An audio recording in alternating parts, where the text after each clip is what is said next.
Good Wednesday, everyone, and welcome to this edition of Conversation Daily News. I'm your host, Cyrus Webb. Glad you all could join us once again. Well, we of course have your news headlines coming up on this hump day. We have a message from my book, Words I Choose to Live By, and in today's Entertainment Spotlight, you've been part of my conversation with Lindsay Livingston, a multimedia personality and the founder of the organization Survivor, sharing a bit of her breast cancer journey as we recognize June as National Cancer Survivors Month. Enjoy today's broadcast. For Conversation Daily News, I'm Cyrus Webb with your Wednesday headlines. In national news, son of Buffalo victim pushes Congress, what are you doing? The son of Ruth Whitfield, an 86-year-old woman, killed when a gunman opened fire in a racist attack on black shoppers in Buffalo, challenged Congress on Tuesday to act against the cancer of white supremacy and the nation's epidemic of gun violence.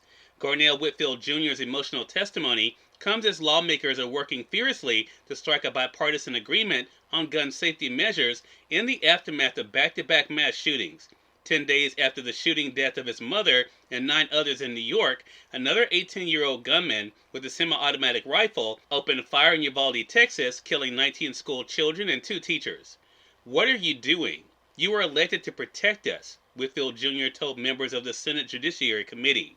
Is there nothing that you personally are willing to do to stop the cancer of white supremacy and the domestic terrorism it inspires, he asked.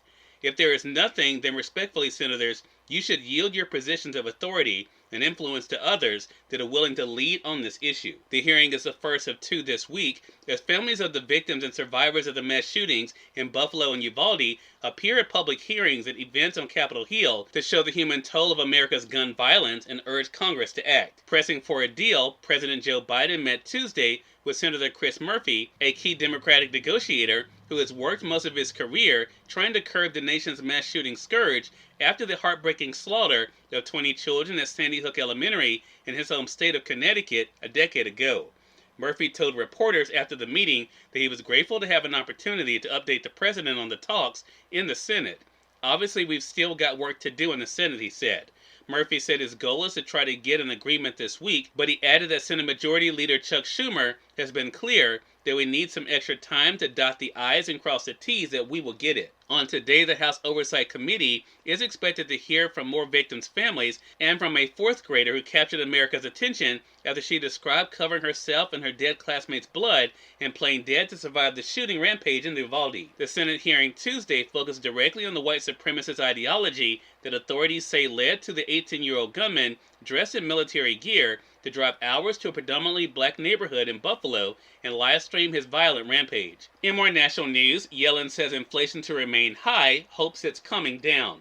Treasury Secretary Janet Yellen acknowledged Tuesday that she and the Federal Reserve Chair Jerome Powell could have used a better word than transitory when describing the expected run of inflation in the U.S. economy. She added that she was hopeful it would soon be on the decline. I do expect inflation to remain high, although I very much hope that it will be coming down now, Yellen told the Senate Finance Committee during a hearing on the agency's latest budget request. I think that bringing inflation down should be our number one priority. The Federal Reserve and Treasury Department have been increasingly blamed by legislators and the public for allowing inflation to reach record highs, notably an 8.3% leap in consumer prices over the past year. Yellen told CNN last week that she did not fully understand the impact that unanticipated large shocks and supply bottlenecks would have on the economy. In more national news, a $3 million settlement reached in lawsuit over a black man's death. A North Carolina Sheriff's Office announced a $3 million settlement in a lawsuit filed by a family of an unarmed black man who was shot and killed in his car by sheriff deputies more than a year ago. The family of Andrew Brown Jr. had filed a $30 million civil rights lawsuit in 2021, saying the man died because officers showed intentional and reckless disregard of his life. Brown was killed on April 21st of last year by the county sheriff's deputies while they were serving drug-related warrants at his Elizabeth City home. Several deputies surrounded Brown in his BMW before his car backed up and moved forward. They fired several shots at and into his vehicle. He was killed by a bullet to the back of his head. And finally, in business news, stocks rise as uncertainties keep Wall Street wobbly. U.S. stocks were ticking higher Tuesday on Wall Street despite worries about the economy and rising interest rates that have kept markets wobbling. The S&P 500 was 0.5% higher in afternoon trading after bouncing back from an early loss of 1%.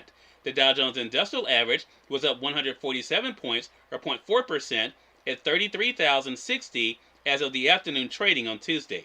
It also swung between losses and gains throughout the day. The Nasdaq Composite was 0.5% higher. Gains for Apple, Microsoft, and other technology stocks were some of the biggest forces driving the market higher. They benefited from a drop in Treasury yields, with the 10-year yield falling back below 3%. Lower yields in recent years have emboldened investors to pay higher prices for stocks, particularly companies that are growing quickly. Cyrus Webb, Conversations Daily News. It's on time for part of my book, Words I Choose to Live By, here on Conversations Daily News. Enjoy. Good Wednesday, everyone, and welcome to today's episode of Words I Choose to Live By from my book, Words I Choose to Live By, page 2. Be willing to do your part to bring the best of yourself to this day. Accomplish that goal, and everything else will fall into place. Have an amazing Wednesday. Lindsay Livingston is featured in today's Entertainment Spotlight. We're here on Conversation Daily News. For Conversation Daily News, I'm Cyrus Webb with Entertainment Spotlight. Lindsay Livingston, the multimedia personality and founder of Survivor, joined me on Conversations Live, the radio show, as we celebrated National Cancer Survivors Month to share a bit of her story. Here's a bit of our conversation. So as I mentioned, June is recognized as National Cancer Survivors Month, and you are one of those survivors. Talk to our audience a bit, Lindsay, about your own cancer journey. In July 2019, Cyrus, I was working in the New York City area in media, TV and news, radio, and just during a daily shower, I felt a lump in my breast that worried me. I immediately booked an exam, and during that exam, I had my very first mammogram at the age of 37. You know, of course, as women, we're recommended to wait until the age of 40, but I'm glad that I took action when I felt something that was uncomfortable and abnormal. And on July 11th, 2019, to be exact, because I'll never forget this day, I was diagnosed with triple-negative stage 2B breast cancer. It's an aggressive form of cancer. It's more common in Black women, that has limited treatment options and oftentimes a worse prognosis. So I relocated back home to Houston and started treatment immediately. My doctor laid out a plan that would include 15 rounds of chemotherapy, a lumpectomy, and 6 weeks of radiation. Well, Cyrus, it was during that chemotherapy treatment, midway through, that a cousin on my dad's side of the family called me and said, Lindsay, breast cancer is pretty dominant on our side of the family, and you should consider a genetic test to see if you carry the BRCA1 gene mutation, because my cousin at the age of 29 was diagnosed with breast cancer and she carries the gene mutation. So my doctor ordered a genetic test from Invitae to see if I carried it, and the results showed that I did. So Cyrus, this completely changed my treatment plan and life. So after I rang the bell, a victory after completing chemotherapy, I then had a bilateral breast mastectomy, breast reconstruction, removal of ovaries and fallopian tubes, all of which to save my life, to reduce my risk of recurrence of breast and ovarian cancers. Cyrus Webb, Conversations Daily News. We thank you all for tuning into this edition of Conversation Daily News. We'll be back to you guys on tomorrow with more news, a message from my book, Words I Choose to Live By, and of course your entertainment spotlight. Until then, I'm your host, Cyrus Webb, saying as always, enjoy your day, enjoy your life, enjoy your world. Thank you all for choosing Conversation Daily News today. Let's make today amazing. Take care.